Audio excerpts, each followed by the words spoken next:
Hello, everyone, and thank you for joining us today on Pollywine, where we like to take a deep dive into stories pulled from the media and have a fun time while breaking it down. I'm Jillian, and let's get into it. And there is a lot to get into because every time we start to record, something else just comes in. So let's get right into it. The Diddy trial. Well, we have been on verdict watch, and during the deliberation yesterday, the jury came to the judge and said, look, we've come to a unanimous decision on some of the charges, but we still have questions about the racketeering. Well, they had more time. They went back to deliberation, and today the verdict is in. Yes. Well, on the more serious charges of sex trafficking and racketeering, acquitted. Not guilty. Not guilty. He was found guilty on 2 prostitution charges, but on the serious charges, the major ones, sex trafficking, racketeering, not guilty, acquitted. 13 hours of deliberation, and the verdict is in. And now the jurors get to go home, spend time with their family, and enjoy the holiday weekend. I got to tell you, outside the courtroom, I was watching, it was a media frenzy. Here we go over to Idaho, and we go to the Idaho College murder. Bryan Kohberger's trial was set to start next month. In a last-minute turn, he changed his plea from not guilty to guilty on all charges. That's for the robbery and the 4 murders in the first degree. Today, he changed his plea, pled guilty in front of the judge, and he will be sentenced at another date. But I have to tell you, I was watching that in complete silence. You could hear a pin drop in my house. I hadn't seen a court scenario like that before. And you have to remember, this has gone on for a long time leading up to this trial. There have been delay after delay after delay. They had to change venues, and then more delays. Well, now, in a quick change of events, he decided to plead guilty in efforts to avoid the death penalty. And let me just remind you, in the state of Idaho, death penalty, they still use the firing squad. Okay? So in an effort to evade death penalty, he pled guilty. I feel for the families. From what I have been reading and hearing in the news circles, the emotions from the families of the 4 victims have been all over the place. From what I have heard, some are happy just to speed along and for this man to serve time and justice to be served for the victims, their children. I have heard that others were pissed. They were absolutely irate about the fact that he's not going to go to trial. He's not going to face the death penalty. I have also heard that some other family members were, if you are going to plead guilty, you must confess, and you must also tell us where the murder weapon is. And today, in court, he confessed, and that it was very straight and to the point in court today. The judge was like, I just want to make sure you are aware of the consequences of what could happen following this change in plea deal, from not guilty to guilty. The judge asked a whole list of questions. Did you take anything today? Did you take any alcohol or drugs or any medication that could alter your judgment? So are you changing your plea to guilty because you are guilty? He said yes. Are you guilty of, entering the home with the intent to murder? Yes. Do you plead guilty to the murder of each individual? And he went through the 4 victims' names, and he said yes. It was just shocking, and you couldn't. And the judge just kept really clarifying everything. You are aware of what this means. You are aware that you are changing it. You are aware of the consequences with this decision and this plea of guilty. You cannot appeal. You will not go in front of a jury. And, the judge is like, I'm very limited to what I can do when somebody changes a plea. So, I mean, it was just such a fascinating thing to watch. I feel so I feel so sorry for the victim's family. They were escorted in for protection and escorted out. It had to be just so emotional for them. The day of the sentencing, families will be able to give impact statements, and the judge asked, are we going to be able to get that all in one day during the day of sentencing? The prosecution said, yes, I do believe that we will be able to get it all in, but we do have quite a number of people that do wish to speak. So we want to make sure we honor them and give them enough time to be respectful for that. But we do believe that we will be able to get it all in one day. So sentencing will be at another day, but death penalty is off the table. And wow, out of 2 years of saying not guilty, not guilty, not guilty, we believe our client is innocent. Well, quick change and guilty, guilty, guilty. He changed his plea to guilty on all charges. But to hear him saying, you plead guilty on entering a home of robbery with the intent of murder? Yes. You're just like, wow. Wow. We still have no idea why. What is the intent, the motive behind this? Maybe one day he'll give an interview. This story, this trial has really caught the attention and has been pulling on the heartstrings of the entire nation, because the heinousness and the utter brutality of what happened to these victims. They were attacked in their sleep for no reason. And it's just, while they're at school where it's supposed to be the best time of their life, they are so young and they want to see justice done for these beautiful, innocent victims. That asshole finally guilty, guilty, guilty. But, I want to know if he wants to give an interview. We need to know why. Why? This man was a criminal justice student. Ew. Because, and didn't he write a paper on, he wrote some type of paper years ago on evidence that I was reading. I don't know how 100% accurate that is, but God, what a case. The date will be set for sentencing for the Idaho murder cases. Impact statements will be given on that day, but we will find out at a later time when that day will be. But wow, the Diddy case, boom. We will find out when his sentencing date will be. We'll find out the sentencing date on on Bryan Kohberger. Wow. Big cases there. And other big stories. If you move over into the world of politics, well, we've got the big, beautiful bill. Just passed the Senate and a record move, 51-50 vote. Boy, I tell you, VP Vance, if he didn't enter that floor like he was entering the Thunderdome as a rock star, and boom, with his vote, he passed it through. Now the House it's on the floor and they're debating it, and it moves to the House. If it actually passes through the House, well, he's not only happy about that passing through the Senate, he's also taking a major victory lap and a couple other major things. There's some ceasefire in the Middle East, and he's happy about that and everything that's been going on that he's kind of pushing through in the Middle East. He's pretty pleased with that outcome for now.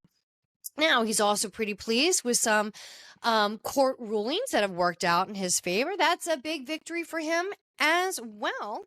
And he's also just took a tour of the alligator Alcatraz. Did you see that in the Everglades? Wow. Some people are really praising that. I can tell you in the last week and a half, Trump is definitely feeling the momentum. Now there's some pushback on the bill. We did have 3 Republicans break from their party I feel was an unusual fashion. You had Tillis of North Carolina, you have Rand Paul of Kentucky, and Susan Collins of Maine. Whoa. Susan Collins, I was shocked. You actually broke out. You usually say, I disagree. And you usually, at the end, fall right in line with the party. So the fact that you kind of dissented and broke away, I was shocked by that. And I'm glad you did. You had a voice of your own. What really made those 3 not fall in line with the party is where it's going to affect Medicaid. So if you like your Medicaid, and if you know that it's could affect you, your family member, somebody you know or love, and you are concerned, reach out, call your representative immediately, state your case, say, I want my Medicaid, I want this, I want that. You can say what you want about Trump, but he said he wanted to get it done, and he's getting these things pushed through in a very expeditious fashion. So there you go. It's happening. It's happening. And speaking of fashion, did you hear that Anna Wintour, the editor-in-chief of Vogue magazine, is stepping down? This woman has been through decades of fashion. She has been through the 80s and 90s heyday. She's been through the Cindy Crawfords, the Claudia Schifferds, the Naomi Campbells of her day. She has been through it all. And not only that, she was the inspiration of probably one of the greatest characters Meryl Streep has ever played, and that was the character in The Devil Wears Prada. Amazing, amazing. So she's still going to be involved in she's still going to be involved. She's just stepping down as editor-in-chief. It's the end of an era, and she has rode the waves of fashion change. She is handled the rocky waters of, I don't know what you want to call some of the stuff that happened in the late 80s and the transition of fashion in the 90s and the new millennia that stepped into 2000s. She's rode those waves and sailed high. And speaking of waves, oh my God, did you hear about that incident on the Disney cruise ship this past weekend?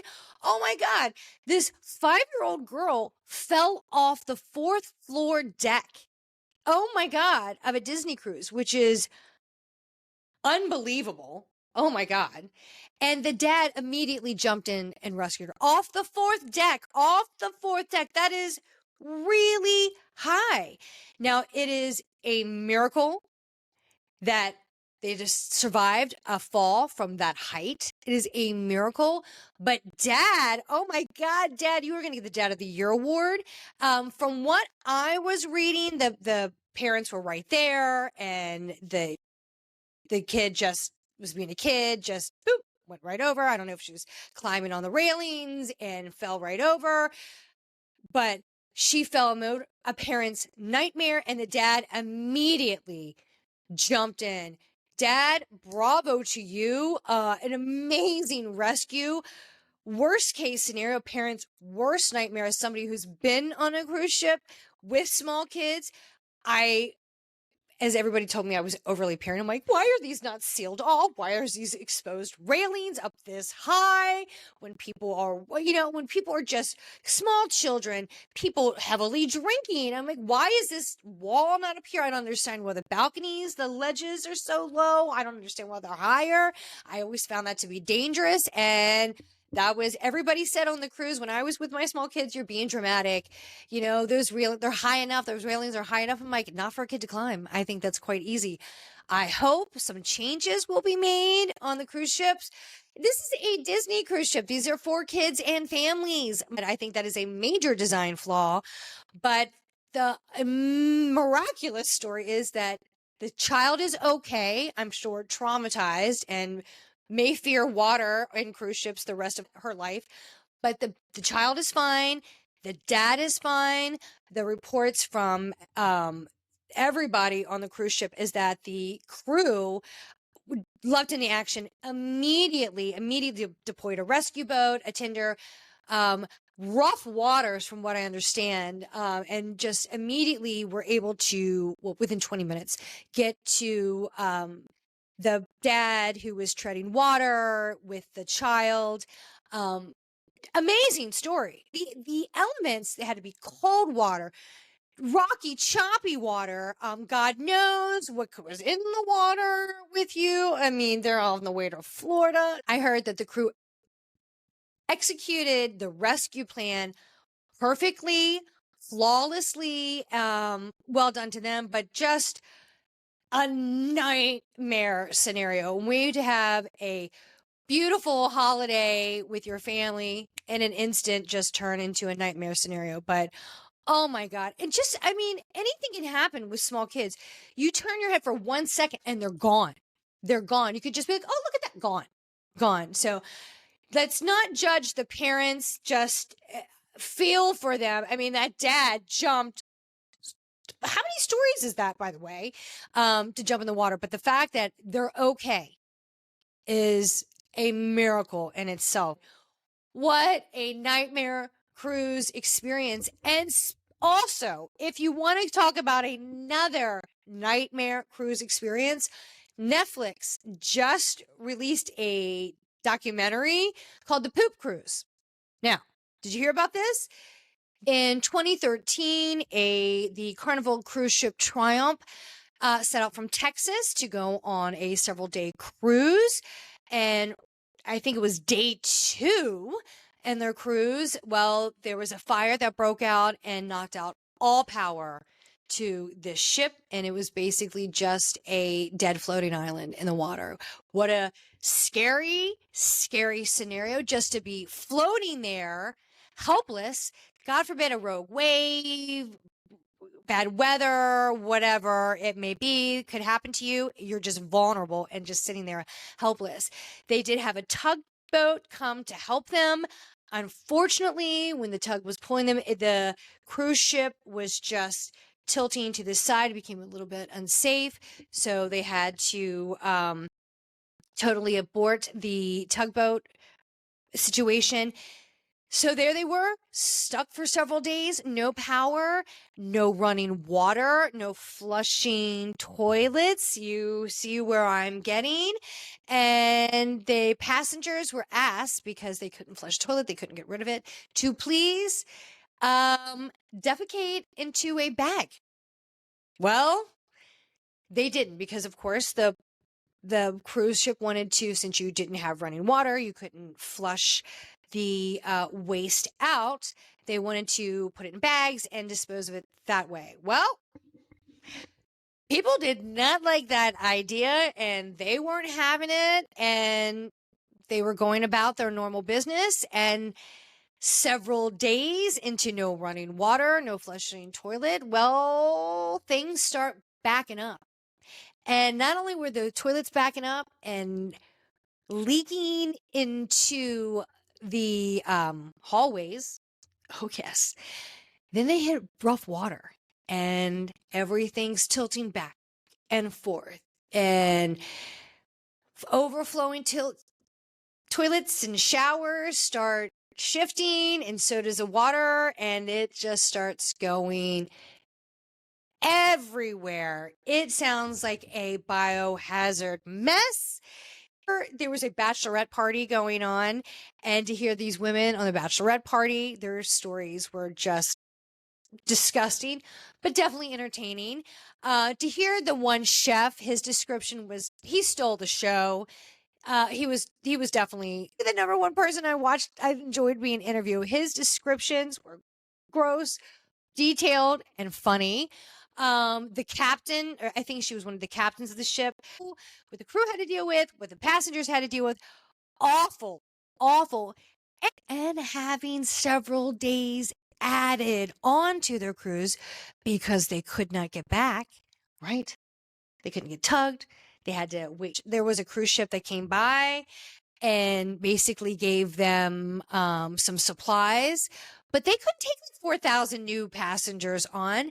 dangerous situation for them and everybody else. But hearing the people on this doomed cruise ship saying, yes, we watched another cruise ship pull up next to us, and people were taking pictures of us. We were their detour and essentially like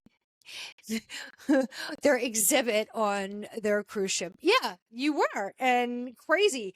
That had to be awful watching that cruise ship as these people are partying, having drinks, clean showers, waving at you as you're miserable and basically walking around in raw sewage. Awful. So, if you've ever had a bad experience on a cruise and you want to feel their misery, or you just like nightmare scenarios, watch Poop Cruise on Netflix. And here's an interesting fact. Not only did that destruction happen with the fire on that cruise ship, yeah, they repaired that ship, which was called the cruise ship, Carnival Cruise Ship Triumph, and it was now renamed Sunrise. So it is now the Carnival Cruise Ship Sunrise. Yes. Yes. If you were on the Sunrise, that was once the Triumph that caught on fire. That was the Poop Cruise. You're on it if you're on the Sunrise. So gross. Sometimes you have good experience. Sometimes you had a bad experience. I've had several cruises in my days. I've always had wonderful experiences. But yeah, anytime I'm always talking about my 2 nightmare scenarios, it's dangers of people falling over. Happened on the Disney cruise, and that happens all the time on other cruise ships too. And toilets not working, power going out, happened on the poop cruise. It happens. So read your tickets, everyone, because the attorney for the people on the cruise that were the passengers on that doomed cruise on Triumph, when we had all these people take a litigation against the cruise line, they're like, yeah, don't you know that when you bought your cruise ticket, that's your waiver. You don't have to be on a safe boat. We are not responsible for your safety. You don't necessarily need to be supplied food. And it was just the line. You got to hear what this attorney said. He was like, if people knew that when they bought that ticket, they would have never bought the ticket. So this is what the cruise line was saying, why they shouldn't have to reimburse people for this horrific experience. So read the fine lines, read the tickets, read the disclaimers, and read the rules when you buy your tickets, not only for cruise lines, but for any travel. Lesson learned and lesson to the wise. Please read the fine print on your tickets, on your waivers, all of that. Read the fine print. And now as we worked our way and talking about TV and docu-series, well, let's work our way over to reality TV. Yes? Okay. I haven't watched it yet. No spoiler alerts today, but we have the finale of 9 Perfect Strangers on Hulu. We will talk about the finale next episode because I want to watch it. I want to get into it. I want to hear your thoughts. What happens to Masha? Is she just disgraced? Don't know. What about everybody else? The people that are at the hotel taking drugs, thinking that they're getting better in this deep therapy and realize that they just been scammed through all of it. What is going to happen? So it's the finale, 9 Perfect Strangers. We're going to talk about that next time. So, but let's get into the finale of The Real Housewives of Atlanta. And let me tell you, we found out, Portia's back in her house, guys. Portia can film back in her house. Phaedra is back. Frickin' frack. Happy together again. Hopefully they stay that way. But it was nice to see Phaedra. Phaedra cracks me up. And again, her boys are so cute. Drew's been coasting this season, and I'm okay with it. She tried to get involved with this whole scenario with Marcus and Angela. And we're going to get a little bit into that. She was really trying to stir the pot. That kind of fell. That didn't really work out so well. Britt, not having it and didn't even show up to the reunion. Bye, Britt. You didn't really bring much to this season anyway. But Angela, let me get to Angela. And I'm just going to say again, Cynthia, I'm happy you're back. It's good to have you back, old friend. And she's just been like, she's kind of like the auntie. and everybody. She's there. She says a few things. She always gives a good look right in front of her lake house windows. I love it. Cynthia, it's good to have you back. But Angela and Mr. Charles Oakley, I have loved you, Angela, this season. And this was your moment. You have been building up for this crescendo at the finale, and it fell with a major flat note. It did. It did. We wanted to know what happened with Marcus. Did he know something? What does he know? And you got back in touch with Marcus after he was thrown out of the Williams and Sonoma event. Well, you met up with Marcus, you talked it out, you found out who his source was, where he got the information, and the confrontation is supposed to happen. Everybody's together at this charity event. It's always why does stuff always have to go down at a charity event? We're there for good. Why does there have to be all this negativity? Never really understood that, but an event's an event, and you gotta end a season finale on an event. So here we are. We're at the charity event, and Angela is about to reveal who brought Marcus to the event and who it was.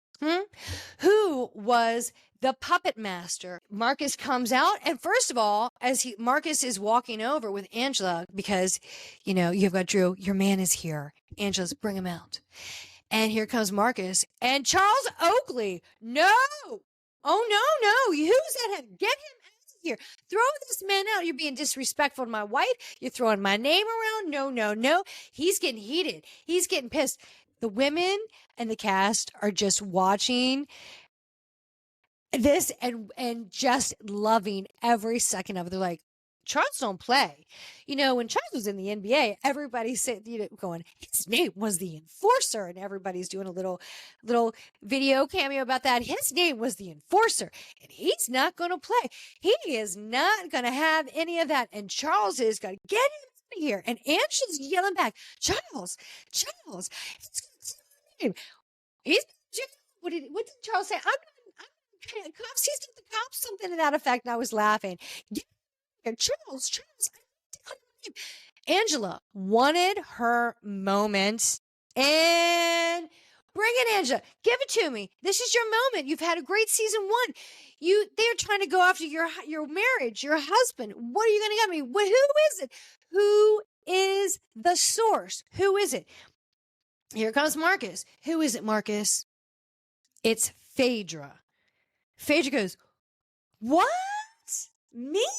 And everyone's like, Phaedra?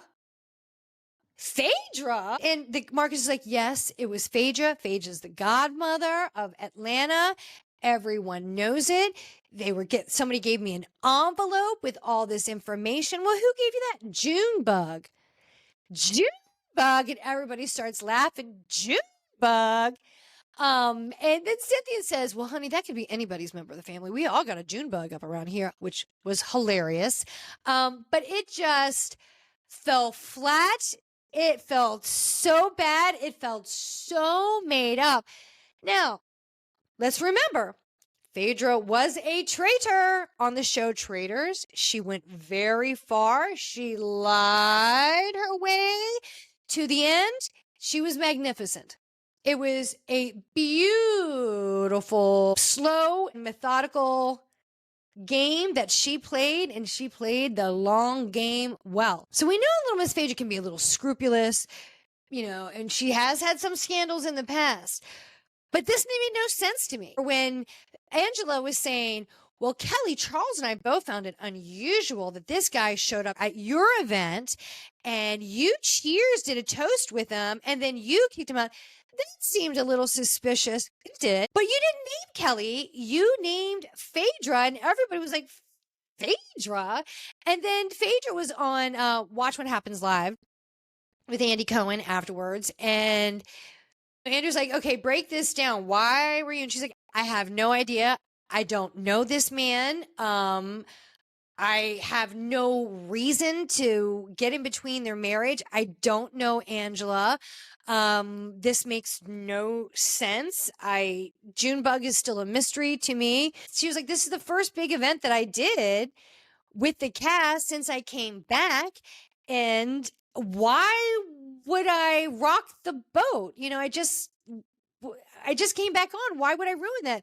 And Andy was like, yeah, you were benched from the show for a while. So it kind of doesn't really hit to me why you would do something like that.